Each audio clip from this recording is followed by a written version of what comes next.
ইন্নাহু মান ইউশরিক বিল্লাহি ফাকাদ হারামাল্লাহু আলাইহিল জান্নাহ। যেই ব্যক্তি আল্লাহর ইবাদতে অন্য কাউকে শরীক করে আল্লাহর সাথে অংশীদার স্থাপন করে, আল্লাহ সুবহানাহু ওয়া তাআলা তার উপরে জান্নাত হারাম করে দেয়। জান্নাত যদি হারাম দেয় তাহলে নিশ্চিত জেনে রাখেন তার কপালে জাহান্নামের ঠিকানা, ঠিক কিনা? তা আল্লাহর সাথে শিরিক করা যাবে না। কারণ কি আল্লাহ সুবহানাহু ওয়া তাআলা বলেন, আল্লাযীনা আমানু ওয়া লাম ইয়ালবিসু ঈমানাহুম বিযুলমিন উলাইকা লাহুমুল আমনু ওয়া হুম মুহতাদুন।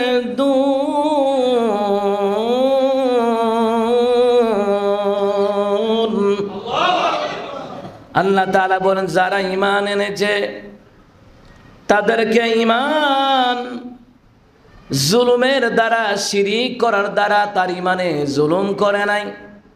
তার ঈমানের ভিতরে কোনো শিরিক নাই, কুফর নাই, বেদাত নাই। আল্লাহ তাআলা বললেন তাদের জন্যই হেদায়েত প্রাপ্ত। সুবহানাল্লাহ। একমাত্র তারাই হেদায়েতের পথে আছে যারা শিরিক করে না, কুফর করে না, বেদাত করে না। কিন্তু যারা শিরিক করে, কুফর করে, বেদাত করে তাদের ঈমান ভেঙে যায়। কি ভেঙে যায়? ঈমান ভেঙে যায়।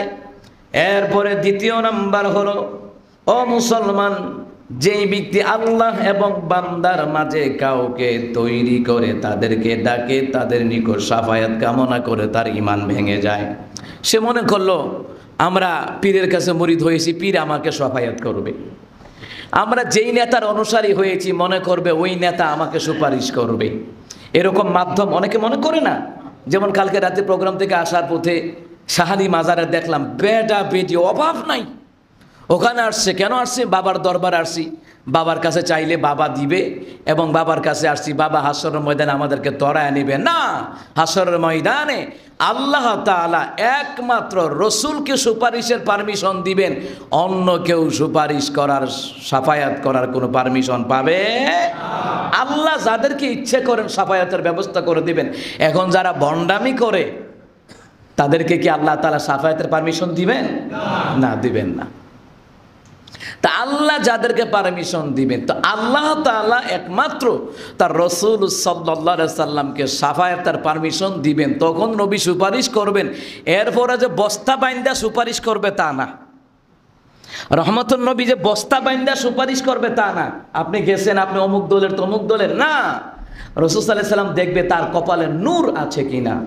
নূর থাকবে ওই ব্যক্তির কপালে যার মধ্যে কোনো শিরিক নাই, বেদাত নাই, কুফর নাই, হারাম নাই, যার ঈমানের মধ্যে একমাত্র আল্লাহর বিধান, নবীর তরিকায় ঈমান আমল করে। সুতরাং ওই ব্যক্তিকে আমার রসুল সুপারিশ করবেন। সুবহানাল্লাহ। কিন্তু মানুষ যে বলে যে গাঞ্জাখুর, মাথায় জট, এইরকম পীরের কাছে গিয়া চালু কাপড় পইরা রাখছে, ওখানে গিয়ে সেরা কয় বাবা তরায়া নিবে। তোমার বাবা তো গাঞ্জা খায় পাঁচ বেলা তো নামাজ পড়ে না। লালন শাহর মাজারে প্রতি বছর 100 টন 200 টন গাঞ্জা বিক্রি হয়।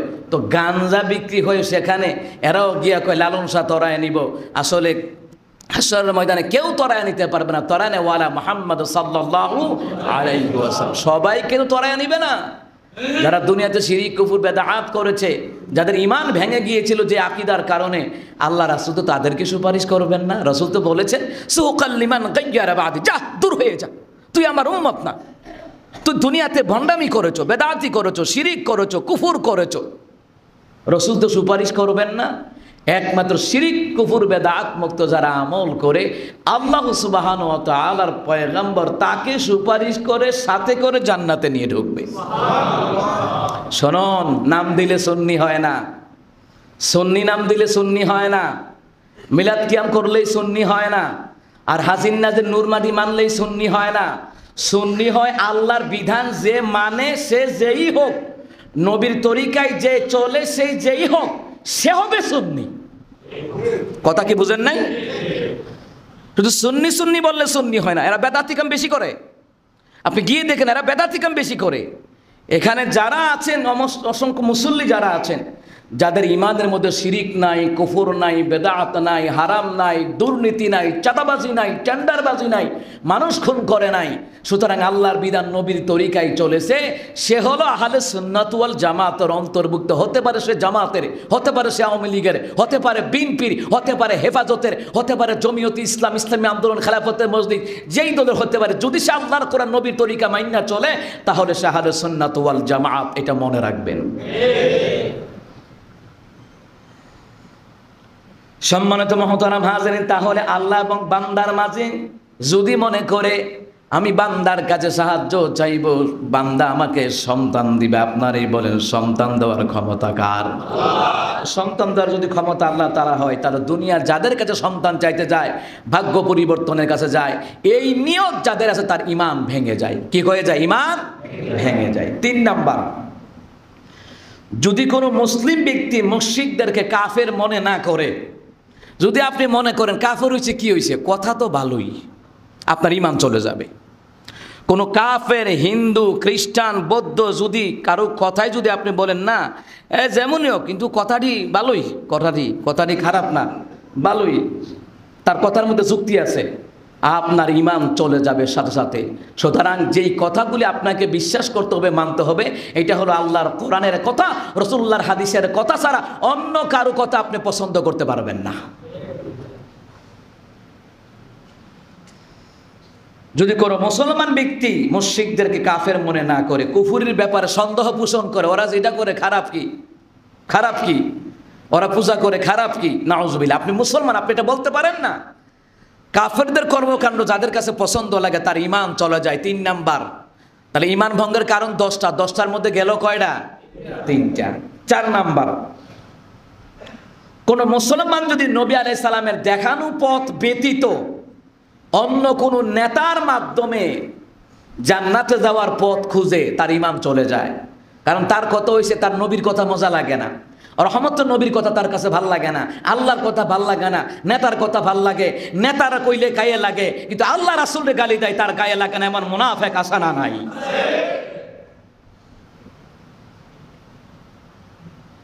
হুজুর কোন দল করে সেই গন্ধ খুঁজো, আর তোমার দলে নেতার ঈমানই নাই, তুমি কোন দলের অনুসারী হচ্ছ, তুমি কোন দলের নেতার গোলামি করছো যে নেতার ঈমানই নাই?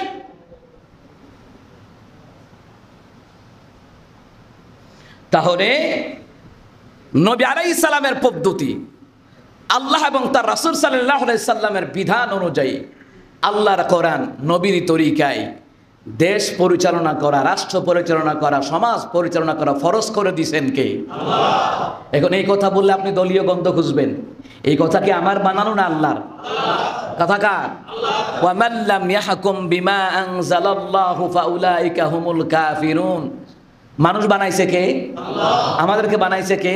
আল্লাহ। আল্লাহই বলছেন, আমার দেওয়া বিধিবিধান অনুযায়ী যারা সমাজের বিচার, রাষ্ট্রের বিচার, পরিবারের বিচার করে না, এরা কাফের। কথা কি আমি বানাই আনছি? কথা কার? আপনার কাছে যদি ভালো না লাগে, তবু আপনাকে মানতে হবে, যদি মনে করেন আপনাকে ইমানদার হয়ে মরতে হবে, যে কোরআন হাদিসে যেটা বলা হয়েছে এটাও কি ঠিক। এবার হচ্ছে ৫ম নাম্বার, যে আকীদা পোষণ করলে ঈমান চলে যায়।